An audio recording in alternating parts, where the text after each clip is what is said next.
श्री स्वामी समर्थ. सर्व आत्म्यांना माझा नमस्कार. आपलं आयुष्य आपण सुखात मजेत हसत खेळत घालवणं गरजेचं आहे. कारण मनुष्य जन्म आपल्याला 84 जन्मानंतर मिळतो आणि प्रत्येक क्षण आपण सुखात घालवला तरच आपल्या आयुष्याचं सोनं होईल असं मला तरी वाटतं. कारण आपण पुन्हा ह्या पृथ्वीवर येऊ का हा मोठा प्रश्न आहे. आणि जरी आलो तरी मनुष्य रूप धारण करू का? म्हणूनच आपलं आयुष्य स्वामी आईच्या नामात लीन करून नामस्मरणात व्यतीत करणं गरजेचं आहे. आपण स्वतः सुखात राहावं आणि इतरांना देखील सुखात राहण्यासाठी सहाय्य करावं.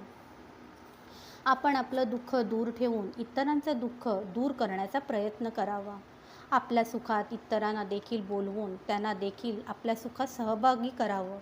जेणेकरून आपण तर सुख प्राप्त करतच आहोत, पण इतरांना देखील आपल्या सुखात सहभागी केल्याने त्यांना देखील सुखाचा उपभोग प्राप्त करता येईल. सदैव सगळ्यांशी प्रेमाने वागावं.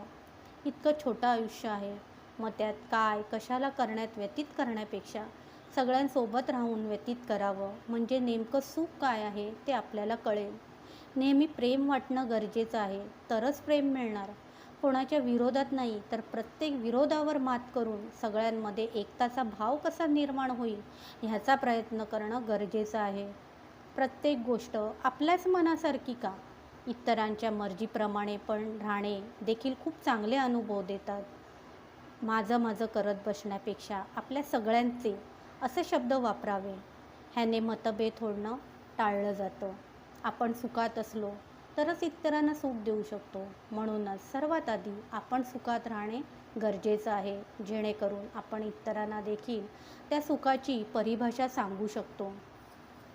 नेहमी सकारात्मक ऊर्जेमध्ये राहण्याचा प्रयत्न केला की त्या प्रयत्नांना आपली आई यश देतेच, हे माझे स्वतःचे अनुभव आहे.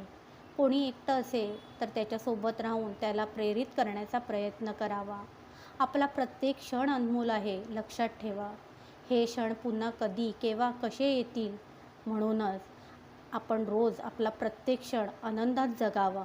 नेहमी वर्तमानात जगावे, म्हणजे चिंता कमी आणि सुख जास्त वाटायला येतं. नेहमी स्वतःला जे आवडतं, जी इच्छा असते ते करून आपलं आयुष्य व्यतीत केलं की आपल्या मनाला खूप सकारात्मक वाटतं. नेहमी चांगली कर्म करून इतरांना देखील चांगली कर्म करण्यासाठी प्रेरित करावं. नेहमी आपला विचार करणं गरजेचंच आहे, पण त्यासोबत आपण इतरांचा विचार केला तर आपल्याला प्रत्येकाचं आयुष्य कसं असतं हे जाणून घेता येतं. हा एक नवीन अनुभव आपण घेऊ शकतो की कसं आपल्या आईने प्रत्येकाला विभिन्न बनवलं आहे. आईची रचना कशी आहे हे कळणं मुश्किल आहे, पण त्याचा अभ्यास करत राहावा. कारण अभ्यास म्हणजेच ज्ञान, व ते कितीही घेतलं तरी कमीच असतं.